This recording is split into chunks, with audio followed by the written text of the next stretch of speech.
Yan. Tapos na? Tapos na? Drawing. Drawing na sumi. Wait pa. Hindi na ka-drawing ka? Ano yung word yun? Hindi na ka-drawing?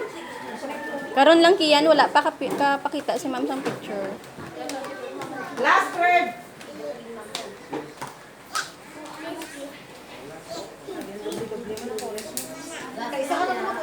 Last word. Diyan ang bata. Kanaon. Ang word na iting, ano sa pinanganalong? Kababaw. Halin sa dalom. Sakto sa pinakababaw ang word na iting. Sige na, tara na. Babaw, Francis. Babaw.